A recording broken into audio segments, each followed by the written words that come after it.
I'm interested in your public office experience as it comes to mental health as well, because just starting off this podcast, right? And I'm not even in a public office. I don't have thousands of eyes on me. I don't have thousands of people voting for me, such as yourself did. And I still struggle with authenticity. Even before I started this podcast, my entire life I struggled with my identity.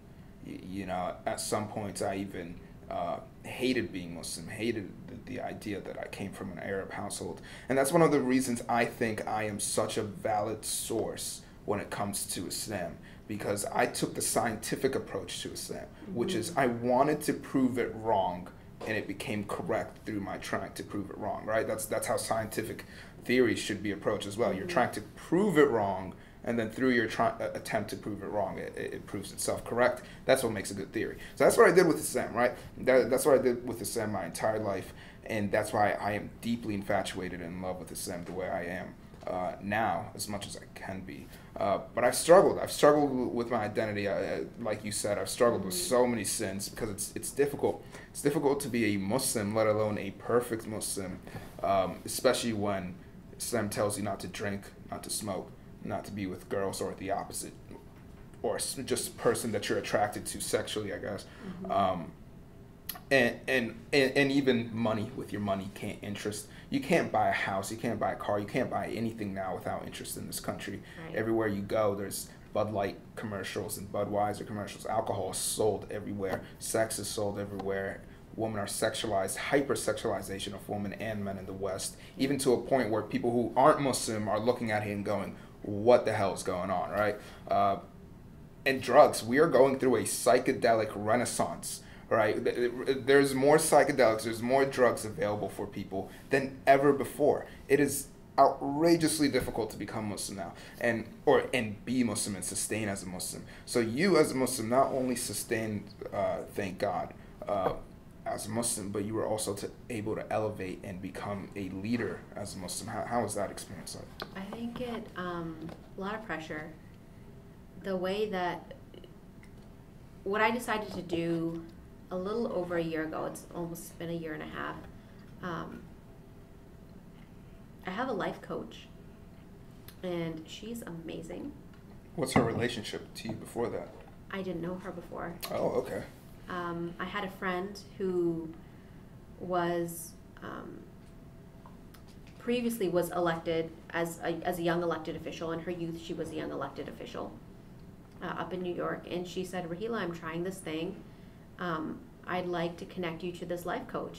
And me and her had previously had conversations about what type of support do young elected officials need. And I said, therapy. And she said, hey, Raaheela, I have this life coach lined up. I think you should talk to this person and just develop a relationship with them. And that's where it started. And so I speak to a life coach twice a month, every couple of weeks, and we talk about what are my goals, what are the issues I'm going through, the public pressure, identity. She is a wonderful, fabulous, amazing, practicing Jewish woman from New York. And I love working with her. She really helps keep me straight in the way that I am feeling. And that has really transformed my life. Being able to asking for help and getting the help has been really key to that. So what did you struggle with when it came to identity? Did you struggle at all with identity as a Muslim in America? Yes, I did. I think I continuously struggle with it. I think the thing that I struggle with a lot growing up is that I belong to a faith community that is small and that is persecuted in other parts of the world. And so for me to come from a sect like that, as a result, a lot of the people that I know that have come to the United States that I go to masjid with, go to the mosque with, are refugees. And so that has really kind of colored my view and my vision. And I think also a reason why I really appreciate being in the United States is because the U.S. provided refuge for my people. And here, there is camaraderie in just identifying as Muslim. Like, we have our differences when different people identify as being members of different sects, and that's okay. But I can go down the street, and if I see a Muslim woman, I can say Assalamu alaikum.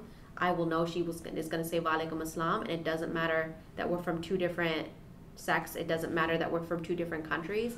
We have that camaraderie because we have this shared identity of identifying as Muslim. And so that's pretty cool. I like that. I tried that once in India. It didn't work. Everyone was looking at me. I was like, oh, only in the U.S., I guess. But it, that's what it's kind of my perspective on that. So how about from, okay, let's leave the identity part. How about from the kind of the desires perspective, what you wanted to do in America? Oh, yeah. Oh, let me tell you, prom. Let me talk about prom. I did not go to prom, and I did not go to prom by choice, and the reason I didn't go to prom is because I said if I went to prom, I would have wanted I would have wanted 3Ds. I would have wanted to wear the dress that I would have wanted to wear. I would have wanted a date, and I would have wanted to dance. Like, I wanted those 3 things, and I said I'm not going to do it. I can't be in that space and know that I don't have the dress, don't have the date, and can't dance. Like, that was hitting me so hard, Mahmoud, and so I didn't go to prom. I have had family members that have gone to prom and have done the 3Ds, and now I'm looking back and I was like, maybe I should have lived a little. But then I think about, like I stood in my values, and I'm okay with what I've done or not done, but temptation was there, and I really felt it there too. I could have done it. I had the option. Your parents would have been okay with it? My mom would have been definitely very disappointed in me, I think, if she did it. But the option, meaning, like, I could have had the date. I could have had that would have been done. I was yeah. So that could have been done. I could have gotten the dress, and I could have gone out there, and I could have danced and had a lot of fun. But yeah. I didn't do that. And so for me, I think it was those types of things where I didn't do those things, and I as a result, I think I suppressed a lot of fun. A lot of the things that I would have wanted to do were things that I couldn't do, that I perceived to be the fun things that I wanted to do. Yeah. So I didn't have, my fun was rugby. My fun was doing the most. That was not fun. That was like literally just me doing the most. But I'm not gonna question you on what that means. I think that makes sense to you, right? Doing the most, like being the president of everything. Like achieving, like doing all the community service. How many projects can I do? Like, how many people can I serve? Like, that was me. Okay. I was too much. Now I'm a little laid back, but like. Okay. Yeah.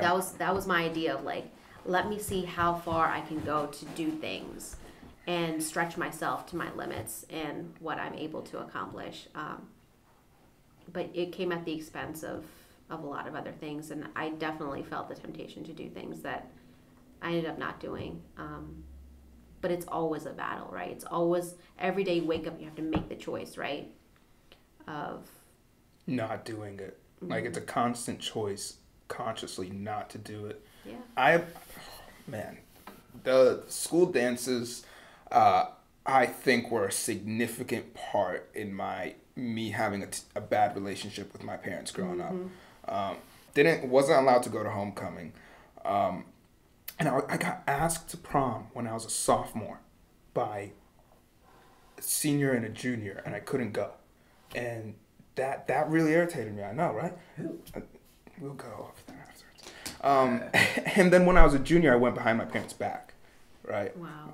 My dad called me up. He's like, "Where are you?" I'm like, "I'm at my friend's house." He's like, "Oh, really?" And I think one of my cousins snitched on me. You know how that goes, right? You gotta be careful. You're at my house. So yeah, and I was at his house. Okay, we'll get there, right? So I snuck behind my parents' back, and I went to prom. I had a marvelous time. But then it was a learning lesson for my family. Right, if we try to stop you from doing something, you're just gonna find a way to do it without us knowing. Is really gonna be the end result, and especially if it just leads to constant conflict. So senior year, they let me go. which was mind blowing to them that they let me go to prom. But if any parents are watching this, when I was allowed to go to prom senior year, I did less bad things than what I did junior year in prom, because I didn't feel like I needed to rebel. I didn't feel like I needed to do something behind. And now that my parents were aware, now that they were conscious of where I was, what I was doing, who I was with, they were able to mediate and kind of parent and have a vision over that. So that caused a lot of issues, and I'm guessing a lot of Muslims go through that. High school dances are difficult. My dad didn't let me go to Europe post prom party though. I was pretty upset about that. I still regret that. But yeah, that's the issue. How do you think parents should react to that though? It's a hard one. Hard. Like it's really like a culture shift. It is a mentality shift, generational shift. Like it's just a lot. I think one thing that the Muslim faith teaches is kindness towards children, and I think that parents need to have that mindset, like for their children, for years beyond the time that they are like this feet tall. I think if you have that mindset of like, I'm always going to be kind to my child, then that will kind of shape the trust that's needed to make sure that they are the adults that you're proud of them to be. Yeah, and it's so Islam, for example, one of the scholars of Islam said that you should, after 14, you should become friends with your children, right? Mm-hmm. So 777 was the, so 7 years of love, 7 years of discipline, and 7 years of friendship. Mm-hmm. And past that, continuous friendship afterwards, right? So high school is actually the 8 year of friendship, really, when it comes to what Islam's trying to tell you. And what a lot of Muslim parents do, I think that's incorrect, is that they're fearful. Right, so my dad was so scared that I would touch weed or alcohol, and he would consciously say it to me. Right, I'm like, dude, I don't know what weed is. I'm 12, but now that you've mentioned it, I kind of want to know what it is now. Right, so it was his own fear brought it to truth, and that's what a lot of Muslim parents don't understand. Your own fear is what brings it to truth. At the end of the day, you need to understand that your children and their fate and their life is in the hands of God just as much as yours is, mm-hmm. Right? So if you would have asked my dad 10 years ago, would this kid be praying 5 times a day, as much as I can, I don't want to sit there, and have a podcast about Muslim Americans back when I was sneaking out in the middle of the night, going out with my friends, going to parties and doing all the things that I do, my dad would have been like, not in a million years. Unless we enter a different dimension, this will never happen to my child, right? And hit something like right there, Mahmoud, of like parents' fears being projected onto their children. I don't think that this is just like a Muslim parent thing. I think this is like a parent thing. And doesn't it suck that like sometimes it takes those types of life-changing experiences for behaviors to change and for mindsets and perceptions to change?